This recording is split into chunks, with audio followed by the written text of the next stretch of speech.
Bendiciones, bienvenidos nuevamente a este segmento del estudio del Pentateuco. En esta ocasión vamos a estar hablando de nuestro estudio número 12 y vamos a tocar dos temas, principalmente la parte de los sacerdotes y las leyes acerca de el sacerdocio. Y al final de nuestro segmento vamos a estar hablando un poquito acerca del año del jubileo y por qué esa ley es tan importante y deberíamos de considerarla también para nuestros días. Así de que entramos de lleno entonces a nuestro segmento número 12, como dijimos, de nuestro estudio. Y vamos a hablar de los sacerdotes. En algún momento de nuestro segmento anterior, los dos segmentos anteriores, estuvimos hablando de el libro de Levítico, estuvimos hablando acerca de ciertas leyes, ciertas reglas, y dijimos que en cierto momento el sacerdote es el representante de Dios hacia el pueblo.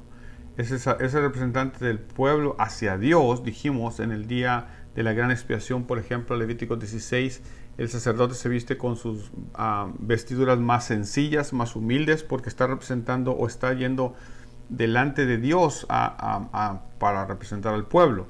Pero cuando es a la inversa, cuando el sacerdote representa a Dios al pueblo, entonces el sacerdote tiene que vestirse con las vestiduras de gala. La otra cosa que es importante acerca de esto es la conducta y ciertas cosas que el libro de Levíticos establece en relación a la conducta y en relación a ciertas cosas que los sacerdotes deben hacer. Por ejemplo, una de las cosas que el sacerdote tiene que hacer es tener mucho cuidado con no contaminarse. Y la razón es muy simple. La razón es porque ellos, en Levíticos 21, por ejemplo, varias veces menciona, porque ellos son los que ofrecen el pan de su Dios. Y esta frase es muy interesante porque pareciera ser que como que si en cierta manera los sacrificios son un alimento para Dios. Es una idea que existía en otros pueblos anteriormente. Me parece a mí que en el Antiguo Testamento, perdón, el libro de Levíticos, la idea es más bien porque ellos son los que ofrecen estos sacrificios para Dios. Ellos son los que hacen todo este ritual para Dios y por tanto la mirada de la gente está puesta en ellos. Es lo mismo que en nuestros días. Cuando hablamos de liderazgo en nuestros días, estamos hablando de algo que es parecido. ¿Por qué razón los líderes deben de sujetarse a un estándar mucho más alto de santidad, de conducta, entre otras cosas que el pueblo? No que el pueblo no esté llamado a santidad, ¿no? Y a veces creo que hacemos una distinción desmedida de estos dos puntos. A veces pensamos que, o gente piensa que como, yo no soy líder, entonces puedo hacer ciertas cosas, puedo tener ciertas libertades, puedo tener ciertos pecaditos por aquí y por acá.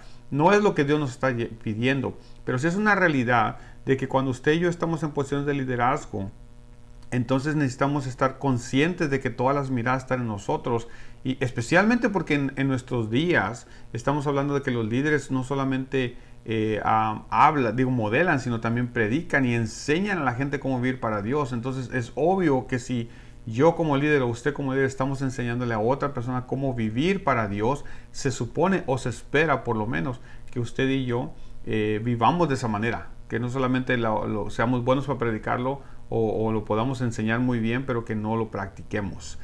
Secularmente hablando, por ejemplo, una persona en alguna escuela puede estar enseñando ética, puede estar enseñando la conducta de la persona y puede tener unas enseñanzas muy buenas, puede realmente causar un impacto en mucha gente, pero no necesariamente quiere decir que las viva, y tampoco alguien lo va a estar siguiendo tal vez para ver si las vive o no. En la iglesia es diferente porque se espera, se supone que nosotros como líderes, al igual que se esperaba a los sacerdotes que estamos hablando el día de hoy, tengan esta conducta que es distinta, tengan esta manera de conducirse que realmente honra al Dios que representan. Y la razón específica, otra vez, insisto, es que en cierta manera el sumo sacerdote especialmente, pero también los sacerdotes representan a Dios al pueblo. El pueblo no tiene manera de ver a Dios, pero el pueblo ve al sacerdote y el sacerdote es una manera representativa de Dios en este sentido, tanto en apariencia como en conducta como en palabra. Y es por esa razón que tienen que tener ciertos requisitos. Tanto así, por ejemplo, ¿no?, que al sacerdote se le prohíbe, por ejemplo, que tenga algunas actitudes o que practique ciertas cosas que al parecer, por ejemplo, en el versículo número 5, eran prácticas que tenían los sacerdotes de otros pueblos, los sacerdotes paganos, los sacerdotes de Baal, por ejemplo, o los sacerdotes de Moloch, o los sacerdotes de otro tipo de dioses, o cualquier otro tipo de dioses, tenían ciertas actitudes o hacían ciertas cosas.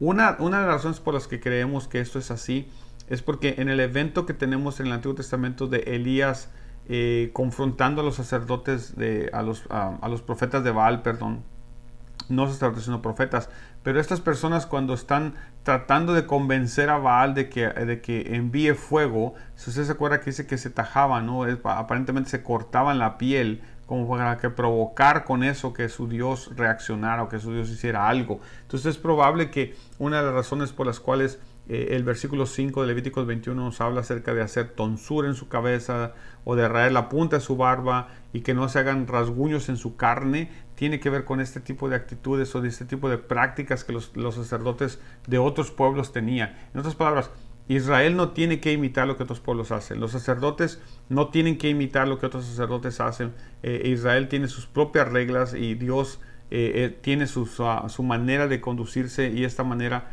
no es para llamar la atención hacia el sacerdote, sino hacia Dios. Esas son las cosas por las cuales Dios no quiere que haya ninguna desviación de la atención de las personas hacia el sacerdote. ¿Por qué está vestido así? ¿Por qué está haciendo esto? Y más adelante voy a poner algunos otros ejemplos de por qué razón pensamos que esto es así. La otra cosa que tiene que ver es la persona con la que el sacerdote se casa. Y esta parte es interesante por muchísimas razones. Pero una de las razones por las cuales en el Antiguo Testamento era eso tan importante es porque, como dijimos, ¿no? Levíticos es muy visual en el aspecto de santidad. Entonces, lo que la persona hace tiene mucho que ver con lo que las personas del sacerdote interpretan acerca de su conducta y acerca de su percepción si esta persona está siguiendo los preceptos de santidad o no. En el caso del sacerdote se le pide, por ejemplo, que no se case con una persona que se ha dedicado a la prostitución, o que no se case con una persona que ha sido repudiada por su marido, y la razón es porque el sacerdote va a caer en boca de la gente, y eso es lo que Dios no quiere. Los sacerdotes, los líderes, no podemos andar en la boca de la gente por las cosas malas que las personas pueden hacer, incluso por el mal testimonio que tenía esta mujer, porque a veces puede ser que la persona fue repudiada injustamente, pero puede ser que fue repudiada por una razón, y muchas veces esa razón no la conocía nadie. Entonces la gente al ver una mujer repudiada probablemente pensaban que la mujer tuvo la culpa, probablemente pensaban que la mujer estuvo envuelta en una relación ilícita, por ejemplo. Entonces, cuando el sacerdote se casa con esta persona, va a traer a su casa y a su vida esta situación complicada que había antes con esta persona, y se va a desviar la atención. En lugar de que la persona, cuando venga a ofrecer el sacrificio, tenga la atención puesta en Dios, en el sacrificio, va a estar pensando, es ese sacerdote que se casó con tal persona. No sé si me explico. Es una de las razones por las cuales creo yo es tan importante y se usa esta parte de la profanación. Les dije en el segmento anterior que profanación tiene que ver cuando deshonramos el nombre de Dios, cuando hacemos cosas que traen vergüenza al nombre de Dios, cuando hacemos cosas que causa que la gente, en lugar de acercarse o querer acercarse a Dios, quieran alejarse de Dios. Y muchas veces la iglesia ha hecho eso. Nosotros como creyentes a veces hemos hecho eso.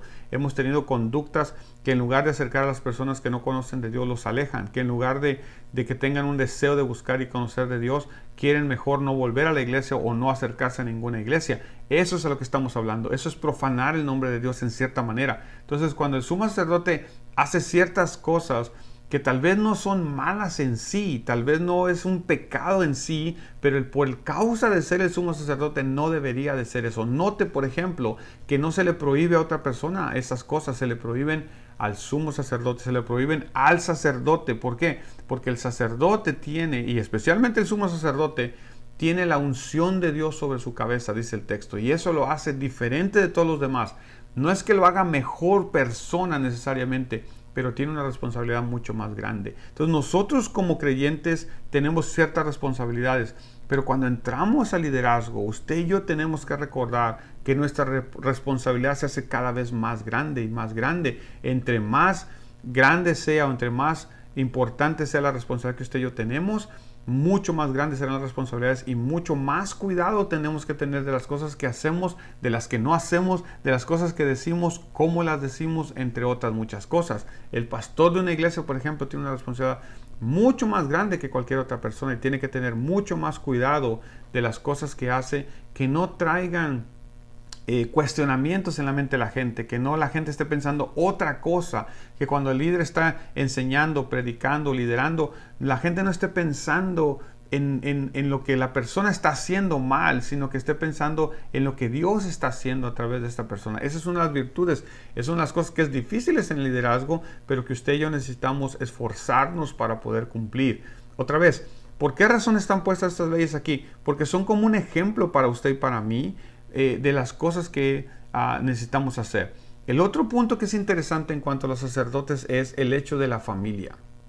Hay un caso muy extremo en el capítulo 21 donde la hija del sacerdote dice que si comenzara a fornicar, en otras palabras, si al parecer esta joven, la hija del sumo sacerdote, está teniendo relaciones ilícitas con jóvenes por ahí, por acá, entonces está deshonrando a su padre. Y esta palabra deshonrar tiene que ver con profanar, como dijimos anteriormente, la misma palabra en este caso. Y lo que tiene que ver es que, otra vez, es la casa del sumo sacerdote, es la hija del sumo sacerdote, es la familia del sumo sacerdote. Entonces, por esa razón es complicado. ¿Por qué? Porque el sacerdocio en Israel representa a Dios y la gente está desviando su atención. O sea, en otras palabras, en lugar de ser un ejemplo y un testimonio para el pueblo, esta familia se está volviendo el chisme de cada día, el comentario de cada día. Entonces, está desviándose la atención completamente, y cuando las personas van al templo, lo único que están pensando es lo que el sacerdote, su hija, su esposa, su familia o él mismo están haciendo, en lugar de concentrarse en las cosas que valen la pena y las que importan. Es lo mismo en la iglesia, mis hermanos, guste o no, nosotros como líderes estamos en la mira de las personas. Nosotros como líderes somos ejemplo o no de las personas, y las personas muchas veces van a tener estas actitudes hacia el liderazgo, o estos comentarios, estos conceptos de liderazgo. Entonces necesitamos de tener bastante cuidado en las cosas que hacemos cuando hablamos de cosas que están literalmente expuestas en el texto bíblico como algo que no debemos hacer, como algo que es pecaminoso y prohibido. Entonces esas son las razones principales, ¿no? Otra vez, cuando hablamos de sacerdocio, estamos hablando de este grupo de personas que están puestas por Dios para poder llevar al pueblo a su presencia. Recuerden que como líderes tenemos la gran bendición de ser aquellas personas que llevamos al pueblo a la presencia de Dios. Pero precisamente porque tenemos ese rol tan importante, necesitamos tener extremo cuidado. Necesitamos de no permitir que nada desvíe la atención de la gente hacia nuestra persona, hacia nuestras acciones, que la gente pueda recibir de nosotros la palabra, recibir de nosotros el liderazgo, y que todos caminemos juntos para hacer la obra que Dios nos encomendó a hacer, y que el nombre de nuestro Señor sea glorificado. Entonces otra vez cerramos con esto el punto de los sacerdotes. Muy importante su rol, un privilegio ser sacerdote, un privilegio ser líder, pero necesitamos recordar que usted y yo, al ser líderes, tenemos un estándar mucho más alto que cumplir que las personas que no están en esa posición de liderazgo. Por eso cuando las personas critican el liderazgo con razón, hay gente que lo critica sin razón, pero cuando lo hacen con razón, debe ser un llamado de atención para nuestro liderazgo, debe ser un llamado para poder meditar un poco, y para poder tal vez tomar algunas decisiones de corregir algunas cosas. Los líderes no son perfectos, los líderes también cometen errores, pero una cosa es que los líderes cometan errores, y otra cosa es de que los líderes no corrijan su caminar y no corrijan su accionar a la luz de las cosas que estamos viendo, especialmente cuando son cosas que están trayendo desviación, o que la gente está desviando su mirada de lo que realmente importa por estar viendo las cosas que realmente no son importantes. Ese es el punto clave del sacerdocio en el pueblo de Israel. El otro punto que vamos a tocar hoy brevemente, ya en nuestros últimos minutos de nuestro segmento de hoy, es el día del jubileo. En el pueblo de Israel hay una ley establecida, lo mismo que ocurre con la semana. Se acuerda que la semana está dividida en 7, puedes trabajar 6 días, pero el séptimo día, que es el Shabbat. La razón que decimos que es el sábado es porque la palabra Shabbat en hebreo y la palabra sábado se parecen, suenan casi iguales, no necesariamente iguales, pero casi. Entonces a veces confundimos eso, ¿no? Pero técnicamente hablando, el primer día de la semana es el domingo, y tiene razón por ese lado, ¿no? Nuestro sábado correspondería al día 7 de la semana israelí, o de la semana del Antiguo Testamento, ¿no? Y por esa razón es el día 7 el que se tiene que reposar. Porque Dios reposó, dice el libro de Génesis capítulo 1 y 2, cuando hizo la creación. En 6 días hizo la creación, y el séptimo día reposó. Entonces es un principio en el cual usted y yo podemos descansar. El propósito del reposo es descansar para usted y para mí. Después en Éxodo capítulo 20, en los 10 mandamientos, se establece que el día de reposo se hizo para que glorifiquemos a Dios. Nosotros en nuestro tiempo no usamos el día sábado, el séptimo día, usamos el día primero de la semana, porque en nuestra sociedad el día primero no se trabaja.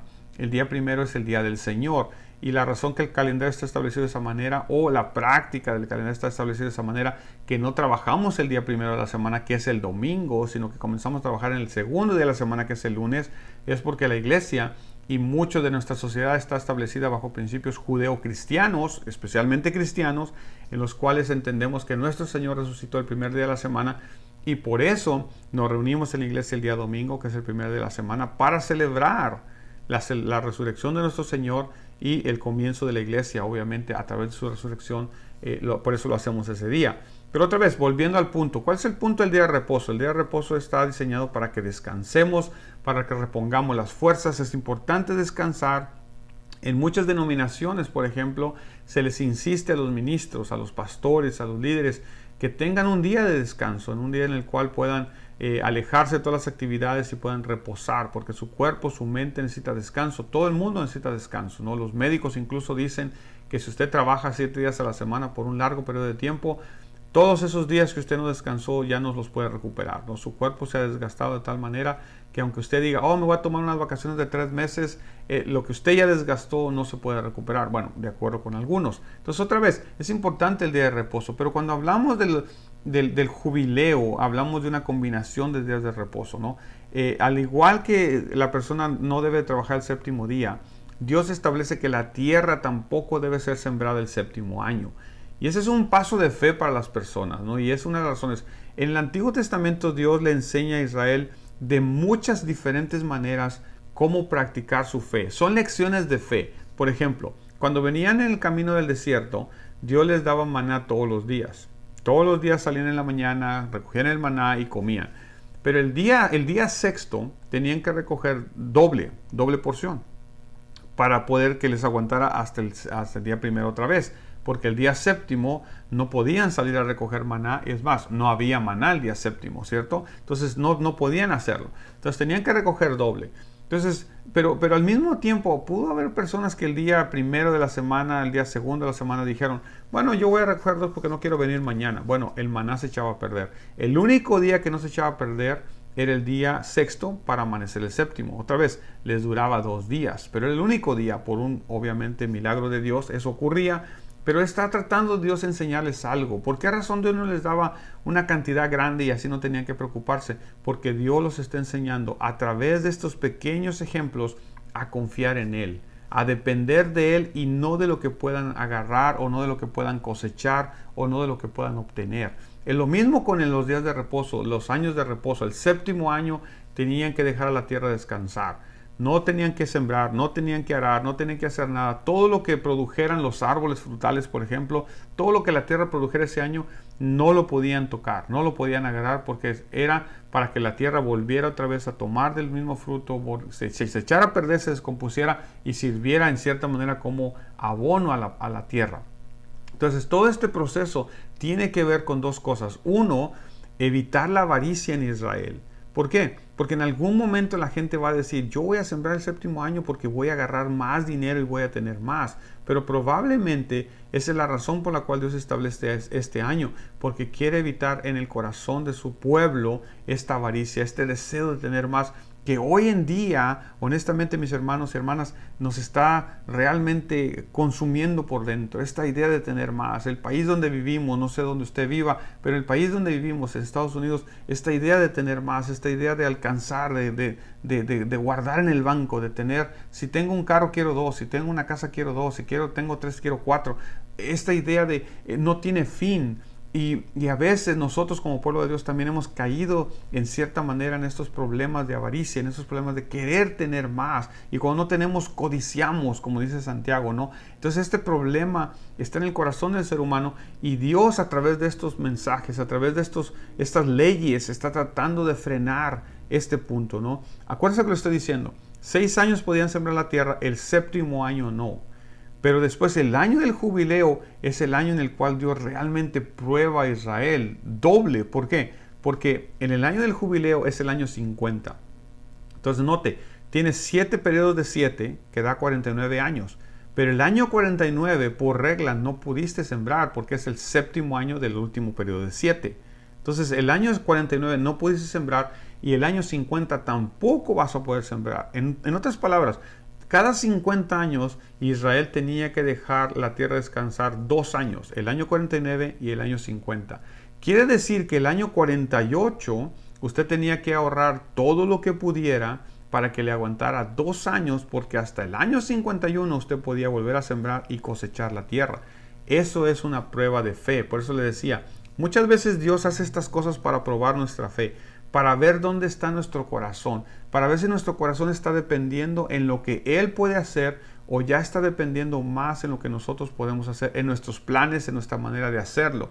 Note que el año 48 probablemente Dios los bendecía mucho más que cualquier otro año para que la cosecha les aguantara. Pero es otro principio interesante que tenemos que entender, el principio de economizar y de ahorrar. Dios no está en contra de que usted ahorre, mi hermano, mi hermana. Al contrario, es un principio muy bueno el poder ahorrar, porque uno a veces no sabe lo que va a venir.